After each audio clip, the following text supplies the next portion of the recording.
Warga Nganjuk yang ingin membuat SIM atau surat izin mengemudi tak perlu cemas lagi dengan uji praktik yang biasanya menjadi momok yang menakutkan. Hal ini nggak lepas dari inovasi Cermat SIM, cerdas, mahir ujian teori dan praktik yang dilaksanakan Satlantas Polres Nganjuk. Kasat Lantas Polres Nganjuk, AKP Indra Budi Wibowo menyebutkan bahwa kelulusan peserta Cermat SIM yang diterapkan oleh jajarannya dalam ujian SIM bahkan mencapai 82,8%. Menurut AKP Indra, Cermat SIM Satpas Polres Nganjuk ini merupakan pengembangan dari program LUPS, Les Uji Praktik SIM. Kasat Lantas Polres Nganjuk ini menyebutkan bahwa dalam program Cermat SIM, masyarakat pemohon SIM tak perlu jauh-jauh datang ke Satpas Polres Nganjuk untuk berlatih teori maupun juga praktik berkendara, karena bisa melakukannya di berbagai lapangan latihan uji coba praktik yang dibangun oleh Polres Nganjuk. Saat ini, sudah ada beberapa lapangan latihan uji praktik yang bisa dimanfaatkan masyarakat untuk meningkatkan pengetahuan serta keterampilan berkendara sebelum mengikuti ujian SIM. Kedepan, Polres Nganjuk juga ingin agar masing-masing dari 20 kecamatan yang ada di Nganjuk ini memiliki setidaknya satu lapangan latihan. Ini tadi kita lagi membicarakan mengenai untuk pembuatan SIM. Nah, baru-baru ini kita juga mendengar mengenai inovasi Cermat. Iya, Pak. Halo?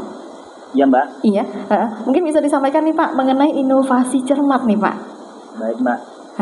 Cermat SIM. Jadi Cermat SIM itu kepanjangan dari cerdas, mahir, ujian teori dan praktek SIM. Jadi ini program ini muncul karena banyaknya keluhan masyarakat terkait masalah pembuatan SIM, Mbak. Iya. Buat SIM itu susah, buat SIM itu mahal, ribet. Akhirnya muncullah program ini, Mbak. Gitu ya. Jadi program Cermat SIM ini adalah program untuk masyarakat melakukan pelatihan ujian untuk mendapatkan SIM, baik teori maupun praktek, sebelum dia datang ke kantor Satpas untuk melakukan ujian teori dan praktek yang asli, Mbak. Gitu ya. Oke. Ada nggak sih Pak ini perbedaan dengan yang sebelumnya? Perbedaan sebelumnya yang pertama ini sebenarnya berkembang ya, Mbak. Artinya berubah nama. Dulu mungkin namanya kan LUPS. Oh ya. Itu dulu namanya LUPS dan sekarang Cermat SIM. Sebenarnya sama teknisnya, cuman sedikit ada pengembangan, Mbak. Oh iya, apa nih pengembangan? Artinya programnya ini kan berkelanjutan dan berkembang terus, Mbak. Nah, ini berawal dari mungkin programnya Bapak Kapolres, Wajai Lapor Kapolres di WLK, itu banyak masukan dan saran dari masyarakat, Mbak. Intinya menyampaikan, Pak, gimana kalau misalnya kita yang rumahnya berada di perbatasan, seperti di Pasian Rowo, Jatisekalen, Hulu, apa kita harus melaksanakan pelatihan datang ke kantor Lantas setiap hari dengan waktu dan jarak yang sangat lama? Nah itu muncul pertanyaan seperti itu, Mbak. Akhirnya kita kembangkan terus program ini dan kita mencari solusi dan ketemu, Mbak. Kita membuat lapangan ujian praktek di setiap kecamatan, Mbak. Oh gitu ya. Jadi untuk mencari solusi dari permasalahan-permasalahan yang disampaikan oleh masyarakat. Nah ini sementara sudah ada 13 lapangan ujian praktek yang sudah dibangun di seluruh kecamatan dan masih proses, Mbak. Jadi minimal setiap kecamatan kita punya satu lapangan ujian praktek. Oh gitu. Jadi harapannya biar masyarakat nggak terlalu jauh, Mbak, kalau mau latihan bisa lebih dekat. Ujian SIM ya kan, baik ada pendampingan maupun tidak ada. Kalau pun tidak ada pendampingan, mereka bisa, Mbak, latihan setiap sore datang ke lapangan tersebut. Gitu ya. Kemudian sekedar cuma nge-fresh motornya di situ, ya harapannya pas datang ujian hasilnya di kantor Satpas Begadung, mereka sudah nggak greget lagi pas ngeliat polisi, Mbak. Jadi bisa melaksanakan latihan sendiri di setiap kantor kecamatan gitu ya. Ini ada jadwal khususnya atau gimana nih, Pak? Ada, Mbak. Untuk lokasinya ini bervariatif, Mbak. Di setiap kecamatan itu beda-beda. Ada di depan lurah, kemudian di depan polsek, kemudian di pondok pesantren, di depan salah satu balai desa yang ada di kecamatan tersebut. Nah, kemudian untuk jadwal nanti akan kita share, Mbak. Ini sudah sudah ada, cuma nanti kita sosialisasikan kepada masyarakat. Oh gitu. Dan ini sudah bisa dimanfaatkan masyarakat mulai kapan Pak? Atau udah mulai dari sekarang nih? Sudah Mbak, intinya gini, untuk terkait masalah program cermat SIM-nya ini, untuk yang di kecamatan ini masih beberapa kecamatan masih proses pembangunan. Jadi nanti sosialisasi akan disampaikan kembali. Tapi kalau yang di Sapas Gadung, di kantor induk kami itu sudah berjalan. Jadi kapanpun masyarakat mau melaksanakan pelatihan silakan datang ke kantor Sapas. Oh gitu, oke deh. Ada biaya khusus nggak sih Pak? Gratis ya yang pasti. Yang pasti gratis ya bagi sedulur Jos semuanya dimanapun berada. Tadi juga ada beberapa masukan dari masyarakat nih Pak. Tadi dari Ibu Sut ya yang menyampaikan yaitu mengenai pembuatan SIM gitu. Kan biasanya itu anak-anak sekolah kalau misalnya untuk pembuatan SIM ini harus datang ke kantor Satlantas ya Pak ya. Nah, betul, Mbak. Ini bagaimana? Tadi masukan dari Ibu Sut, bagaimana kalau misalnya ini dari Satlantas ini datang ke sekolah-sekolah gitu. Jadi lebih mempermudah mereka juga nggak ketinggalan pelajaran gitu masukannya. Ya. Baik.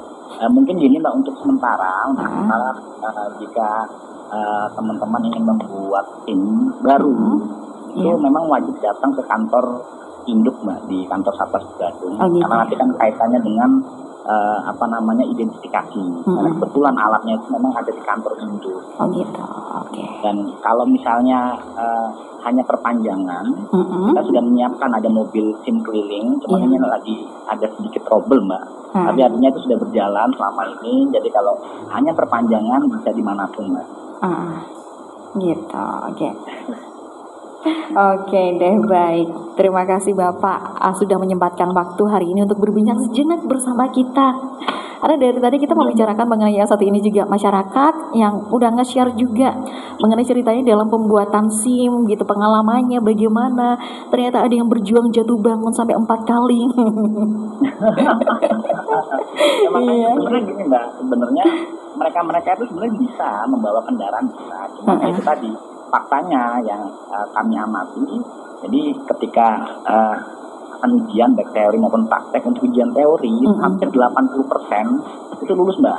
Iya. Tapi ketika ujian praktek malah sebaliknya. Nah, padahal mereka bisa membawa kendaraan, cuma mungkin karena dredeg lihat Pak polisi, tiba-tiba nyemprit gitu kan, akhirnya kakinya turun dan dinyatakan gagal. Iya.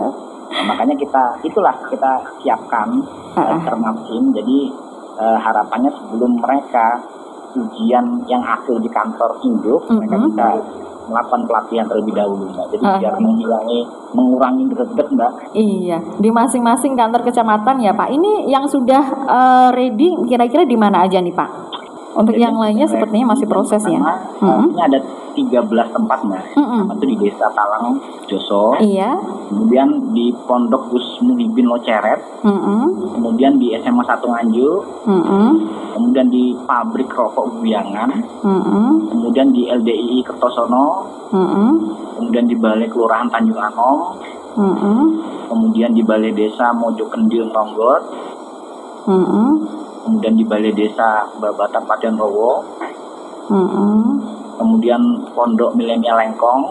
Oke. Kemudian di kantor Kecamatan Baron. Kemudian di Pondok Almanar Pambon. Kemudian di Gedung Pelayanan Publik di Gor Begadung Mbak. Oke. Nah, terakhir di Desa Duren Kecamatan Sawahan. Di Desa Duren Kecamatan Sawahan. Ya. Oke. Nanti mungkin update berikutnya akan kita informasikan kembali. Wah, ini bisa semakin lebih dekat ya masyarakat. Jadi kalau misalnya nanti ke Satlantas, setidaknya ini udah pernah mencoba apa yang akan diujikan gitu. Jadi ini lokasinya sendiri tidak ini ya Pak, tidak langsung di kecamatan, tapi ada beberapa, misalnya di pondok, kemudian juga di sekolah, kemudian juga ini di balai kelurahan gitu ya. Ya, artinya gini Mbak, target kita ini setiap kecamatan itu satu lapangan ujian praktek. Oh gitu ya. Tapi kalau sering berjalannya waktu, kalau misalnya memang akan ditambah, ada yang ingin mengajukan, nanti akan kita buatkan. Oke, ya semoga. Ya intinya untuk lebih memudahkan masyarakat di sekitar Mbak, untuk melakukan pelatihan. Nah gini, Biar masyarakat sebelum ujian di Satlantas bisa mencoba dulu di tempat-tempat yang paling dekat, misalnya nih di pondok pesantren atau mungkin ada di Cangkringan kayak SMA Negeri 1 gitu. Wow, luar biasa. Semoga makin lancar Pak dengan programnya, yaitu inovasi cermat cerdas mahir ujian teori dan praktik. Nah ini Pak, sebelum memungkasi perbincangan kita kali ini, mungkin ada pesan yang mau disampaikan kepada masyarakat Nganjuk gitu? Mungkin ini Mbak, ada tambahan sedikit. Kita juga kebetulan punya program Zero Knalpot di di Kabupaten Nganjuk, Kecamatan Knalpot. Ya, intinya ini juga masukan dan saran dari masyarakat melalui WLK maraknya knalpot di Kabupaten Nganjuk. Dan kita juga sudah melakukan langkah-langkah baik sosialisasi ke toko-toko yang menjual knalpot maupun penindakan pelanggaran. Ya, saya terus mengimbau kepada seluruh masyarakat karena pelanggaran adalah awal dari kecelakaan lalu lintas. Iya. Oke deh, baik Bapak. Terima kasih atas waktunya kali ini. Semoga nanti kita bisa berbincang kembali lain kali dengan tema yang berbeda. Oke, Mbak. Baik Bapak, selamat melanjutkan aktivitasnya dan salam buat teman-teman semuanya di Satlantas Polres Nganjuk dan selamat kembali bertugas. Wassalamualaikum. Waalaikumsalam warahmatullahi wabarakatuh. Oke dulur, demikian dulur sedikit perbincangan kita bersama dengan Satlantas Polres Nganjuk ya, yang berbincang seputar yaitu programnya, yakni inovasi cermat cerdas mahir ujian teori dan praktik. Jadi kalau sebelumnya kan kalau misalnya kita ujian teori ini udah lulus gitu ya, udah lolos. Kemudian begitu praktiknya kenapa pasti gagal? Ya mungkin salah satunya tadi nervous gitu ya. Aduh ketemu sama Pak polisinya, disempret, grogi, piye iki. Nah, jadi dulur dengan adanya tempat-tempat yang bisa kita jadikan latihan gitu ya. Seperti yang sudah disebutkan tadi, ini hampir di setiap kecamatan. Tadi pikir saya itu ada di kecamatan gitu, misalnya di kecamatan Lociarat, misalnya di kecamatan Nganjuk atau gimana. Oh ternyata di beberapa tempat yang ini sangat mudah banget dijangkau, yang sangat mudah banget buat kita kunjungi gitu. Ada misalnya yang ada di Duren Sawahan, ini nggak usah jauh-jauh juga gitu, nggak usah repot-repot ke Nganjuk. Aduh piye ki, maksudnya aku mesti bolak-balik ke Gadong. Ya mas piye. Nah kita misalnya latihan dulu, iya bisa tuh dulur. Jadi untuk ini ya sekaligus juga ini untuk menghemat waktu juga sedulur Jos. Jadi nggak ribet. Ini rumahku Jatikalen nih. Aduh jauh banget dikit kan Gadong. Piye? Nah misalnya kan tempat latihan. Jadi nanti misalnya udah ke Satlantas Polres Nganjuk mau ujian langsungnya ini nggak derdek gitu karena udah pernah nyoba. Ya itu dulur. Ini diantaranya tadi tempat-tempat yang sudah disebutkan, misalnya di Talang, kemudian juga di Pondok Lociarat, kemudian di SMA Negeri 1, di Balai Kelurahan Tanjung Anom, di Pondok Milenial, kemudian juga sedulur Jos ada tuh di Duren Sawahan dan banyak lagi. Nanti kita akan ini ya meminta informasinya lebih lanjut juga mengenai yang satu ini biar masyarakat pun juga lebih jelas gitu dulur. Di mana sih tempat-tempat yang bisa dikunjungi untuk latihan untuk sementara sebelum kita tes beneran gitu. Jadi untuk meminimalisir biar kita ini nggak bolak-balik gagal balik lagi. Ini pengalaman saya ya. Saya balik peng papat dulu. Itu dulu banget sedulur Jos. Ini dulur, semoga juga dengan adanya inovasi cerdas mahir ujian teori dan praktik yang saat ini dilaksanakan oleh Satlantas Polres Nganjuk, semoga ini bisa menjadi solusi juga bagi sedulur Jos yang merasa kesulitan dalam membuat SIM dengan segala keluh kesahnya. Semoga ini bisa menjadi solusi dan tentunya yang terbaik.